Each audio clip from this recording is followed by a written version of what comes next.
Alright, I can't be bothered to type, so I'm gonna answer this one in video form, but I'm pretty tired, so I'm sorry if this goes off the rails at some point. This is a question on my covert schizoid downsides video. And yeah, the question part is, as a person with schizoid personality disorder, do you often think about the purpose of life? What would be an ideal life for you? So before I get into like properly answering, I do need to mention, yes, I have schizoid personality disorder, but I've also got depression comorbid. So when I answer this, I don't know if it's like just a schizoid answer. It's probably mixed in with a depression. I know a lot of schizoids do experience depression, but not all. So my answer isn't going to be representative of schizoid if that's specifically what you're after. It's just me, schizoid, depression, comorbid, whatever other issues, I'm not sure. Possibly also just like my belief system.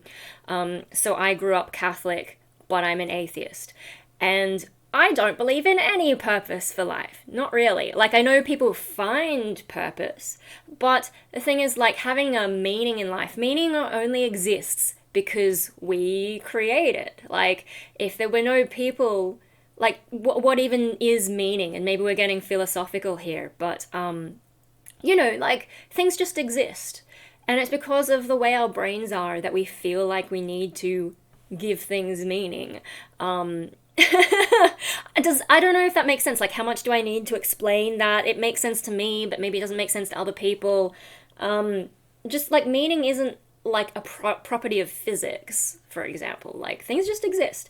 I think why do we need meaning might be because, like, with the complexity of our brains and also as a survival mechanism, like, if there's a rustling in the woods or something, you need to know what that means because it could be a predator, it could be something that you want to eat. So like from an evolutionary standpoint, our brains are constantly trying to figure out stuff. Now, of course, we've sort of created this very complex society where the things that we evolved to survive aren't really the same pressures that we have now.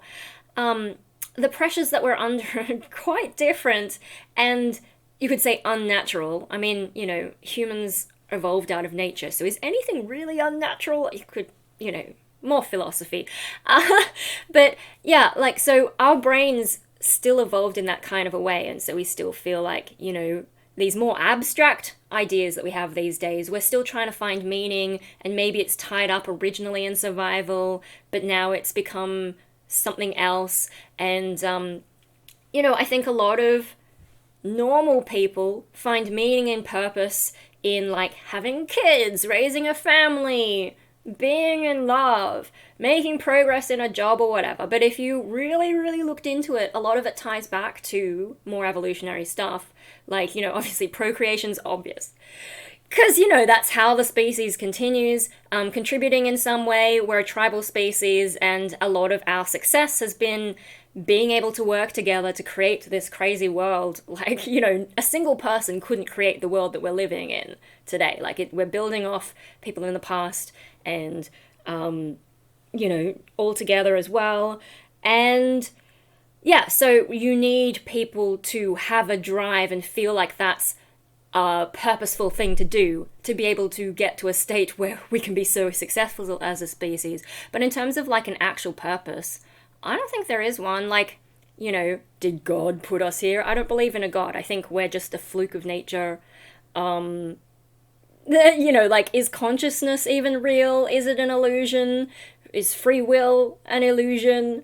Because, then you get into sort of a physics debate about determinism, and people like to bring quantum shit into it. But like, the quantum uncertainty type stuff, as I understand it, because the quantum stuff does my head in, but it seems to only be relevant at really small scales. At larger scales, things are reasonably predictable. So, as long as you know enough about the state of something, I imagine there are some exceptions to that, but I don't understand them, and I don't know if they have that much effect on us. So, yeah, in terms of the purpose of my life, I'm genuinely, like, where I'm at. I'm kind of just waiting to die. Like, I don't really have a purpose. I'm just living because I'm here, and the way that our society is set up, we don't really encourage death. We're very squeamish about it as a species.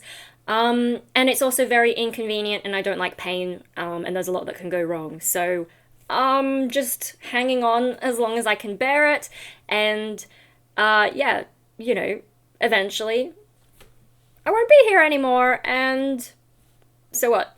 So, like, there's probably not a satisfactory answer. I don't know. But, like, yeah, like, that could be a depression thing, because I've, had decades of depression at this point. And, the whole trauma earlier in life clearly messed me up. And I think there's some aspects of that psychology, things that happened to me in the past that affect my psychology and my way of thinking. And, we could get into that, but I'm too tired to really figure out how to express that properly. But, I guess maybe like, in some way, to try and summarize it, I probably wasn't made to feel like my life had any real purpose. Also, like, being brought up Catholic, being brought up religious and being told, like, God has a plan for you and all this kind of stuff. And then you become an atheist and suddenly it's like, I thought I knew what life was like. And now that I don't believe in it, what happened to all that purpose I was supposed to have? Like, God-given purpose doesn't actually exist. And I, unlike some other atheists, I was never able to find a substitute for that. So I did try. It's one of the reasons I got really interested in religion and mythology and stuff in high school. I was looking for something to fill that gap. I became an atheist when I was younger, but it only really hit me once the puberty and all the brain changes you have during puberty really solidified things and you start being able to think about more complex stuff. That's when it really started to hit, along with, like, what I now understand is, trauma stuff and depression, all that stuff solidified. And that's when the atheism became a problem. And I was not a happy atheist. And it's taken a lot of time, some mental gymnastics, and then just not giving a fuck to sort of chill out about that. So that's not fun. So the purpose stuff, I don't believe in it. I can see reasons why we believe in it, but I think it's more of a human construct, like our brains inventing things like meaning and purpose as a side effect of their functioning.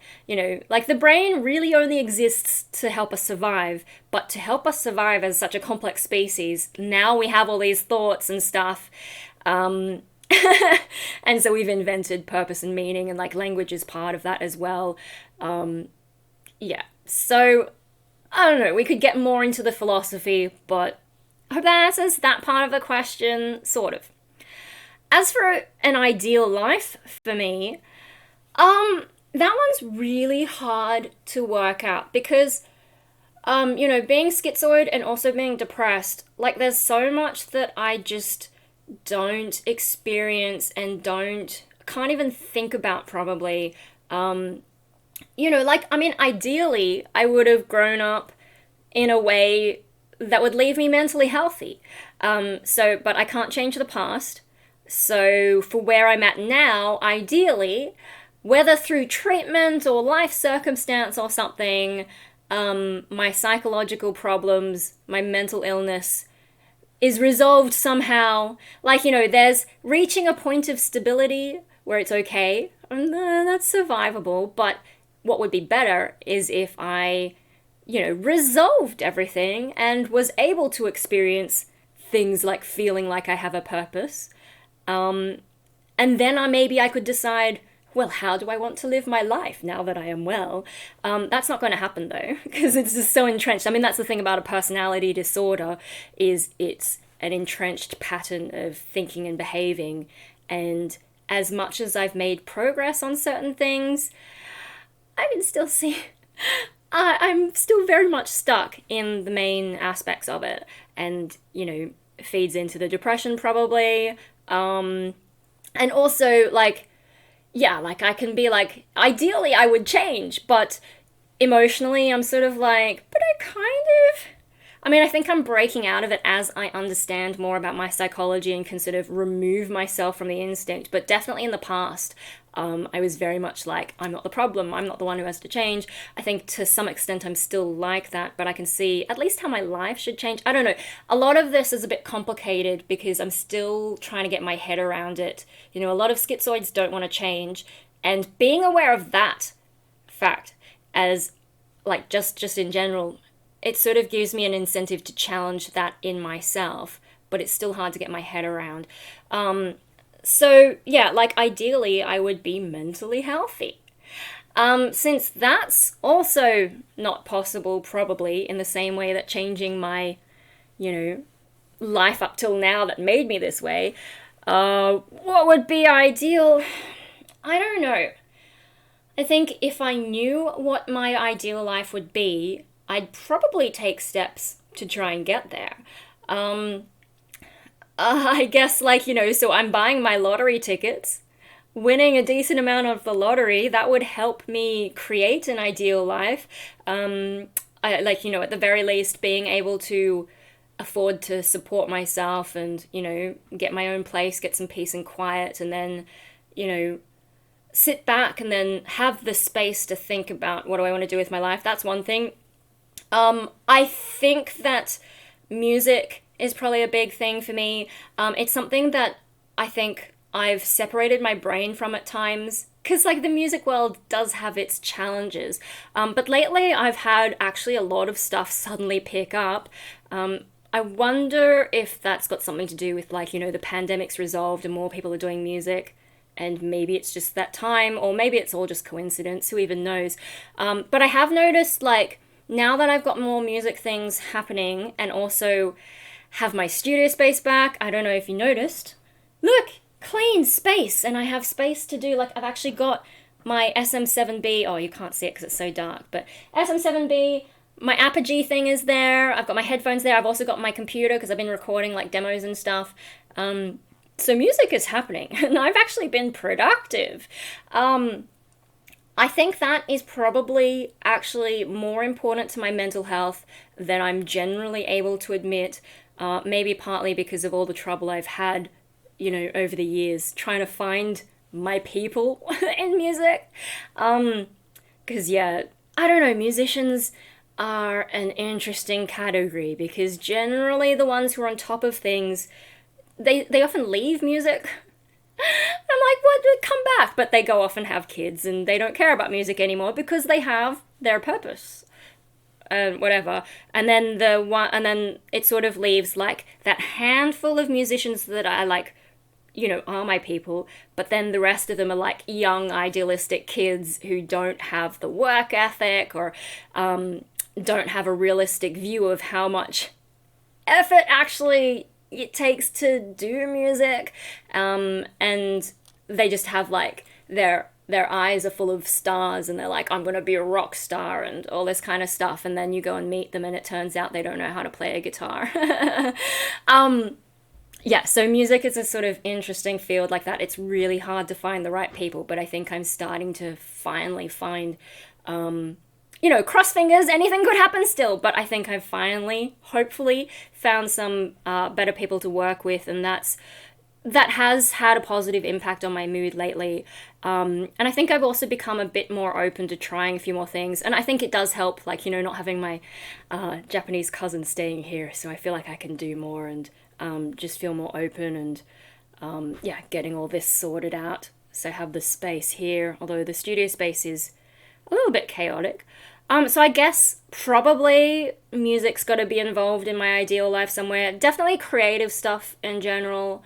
I think music is the one that's more able to motivate me. Some of my reasons for being interested in music are kind of like cynical therapeutic things because, you know, then I have something to work on. If other people are involved, then the part of me that feels duty bound kicks in, and because, you know, you don't want to disappoint people. So then I actually do more work, and then going to rehearsals, that hasn't happened yet, but once I start going to rehearsals, I have an actual specific reason to get out of the house, to get fitter, because I let that go a bit. And after COVID as well, it's taking me a while to sort of, I can feel that my body is still lower on energy than it should be. But yeah, gets me out of the house, gives me reasons to do things, and then gigging. It's the only time I experience like the right kind of adrenaline that gives me some kind of a buzz. Yeah, so I think music, like, I have some cynical reasons for going in there. It's kind of like therapy things. I'm not really a social person, but like the band stuff is like sometimes I don't know why things are important to me, but I have to recognize band stuff for whatever reason is important to me. And so I can socialize in that context related to the band because it's important to me, even if I don't understand why. I think though, like, I say all that, but then I'm like, oh yeah, but there's this other part of me that is definitely into all that and the self-expression and the creative stuff. A lot of the time I'm in that more analytical mode where I'm thinking about those more cynical reasons to be interested in a band. But yeah, so probably that's... Do I say ideal? Maybe. I don't know if ideal is the right word. I think it's more like that's my best bet.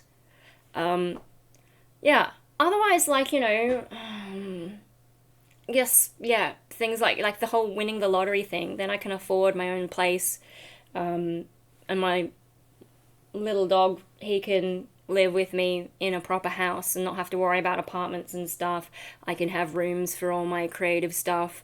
I could maybe even have an indoor space to work on bonsai. Like, I need the outdoor garden to have on my bonsai because they're outdoor plants. But if I had an indoor space to work on them, it would be a lot easier to work on them because, like, yes, I've been horribly depressed this year and have really struggled to do things, but another thing about this year is it's been really cold. Like, even in summer we had unusually cold weather, so I just didn't want to be outside because of temperature reasons and like having to have layers of warmth. It's just not, it doesn't feel right. Like, there's that sort of spring feel. That spring warmth makes me most inclined to be outside doing the bonsai stuff, and there hasn't been a lot of it. So, to get around weather problems, if I had like a place with a sort of like at least semi-indoor, or just like a indoor workspace where I can get the floor dirty and no one cares, and then bring trees in, work on them, take them back outside. Yeah, obviously space for art stuff, space for music stuff, space for video stuff, space for the ridiculous amount of clothes that I never wear. Punk Rave Australia, they really gave me a lot of stuff, and it's like I'm almost glad that hasn't kept going because I ran out of space. Now that I have the studio, though, I do have more space. There's a whole other wardrobe in there, but yeah, like, that sort of situational stuff, and being able to have that kind of independence where if I can use money to look after myself, maybe that is probably like the ideal way to rescue my life, like what's left of it. And alongside the music, like, but I can't win the lottery, so music stuff probably the closest I'm gonna get. Patch things up with like parental stuff. My dad's come to therapy. I have not really felt great after the sessions, but he's trying. I feel like mum needs to come along. I feel like they need their own therapy, so ideally they'd get that, but how can you convince them? I think that's going to be a long project. Yeah, and I'm still living with my disabled brother. That's difficult. What can you do about that? Not really anything. So, like, ideal, and then there's realistic. I don't know, like, I feel like I'm taking the steps to make it as ideal as possible, and that's all I can really do. Yeah, so, like, there's different levels of ideal. There's, like, absolute fantasy, completely redoing my life. all the way up through to like things like winning the lottery so that I could do other things. And then there's like, ideally in my real life, what do I want to happen? And yeah, maybe also teaching some metal vocals, except that, like I've got so many things I'm trying to do, and things just keep moving down the priority list. And also with teaching the metal vocals, I keep coming across like vocal, not necessarily just metal vocals, but vocal in general things that I'm like, oh, I need to figure out how to do that. And then so I'm constantly trying to learn new stuff, and I never get to a point where I feel like now's the time to teach. I mean, I probably could teach, and I'm probably constantly underselling myself in a variety of skills. Like there's so much that I could do and so many skills I could sell to try and make some money, but I think my brain is just not like that. Maybe that was a lack of validation or lack of feeling good enough as a child, and now I'm constantly trying to skill up, and there's no end to all the skilling up. But I don't know, maybe if I got myself like a manager who could like take care of the business side of things. For example, like, I've got so many cuttings for bonsai, and like, I could make them into bonsai, but then I've got too many bonsai to look after. So maybe I try and sell them. Maybe someone could help me set up a market stall.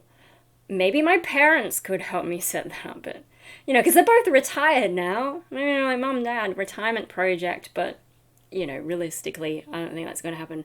I don't see them as, ever really seriously being on their radar to help me in that way.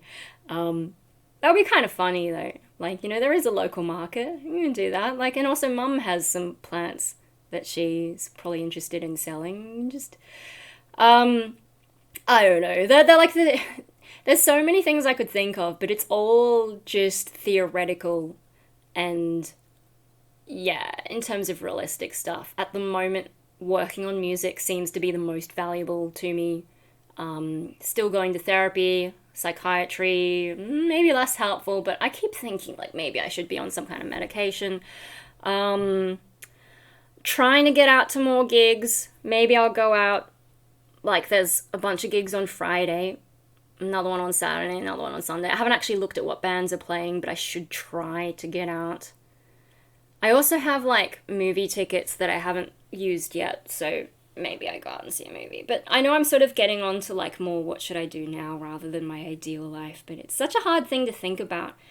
I think because my real life is so screwed up, I just don't think about what would be ideal, because if I think about what would be ideal and then compare it to what I can actually have, it'll get upsetting because I'll lament the things that I can't have in life. So that's stuff, that's things. Is this enough for a vlog? Is this enough for an answer? I'm really tired. I'm gonna go to bed, try and make it to bed before midnight. So good night. Feel free to like, the more interesting your question is, the more likely I am to make a video. So if you want to have your questions featured in a video, try and make them interesting. Although if you get too over the top, I might just be like, oh my god, and melt away. I was going to try and melt, but then this chair is too difficult. So I'm just going to go. Join my cult. Stuff and things. Bye.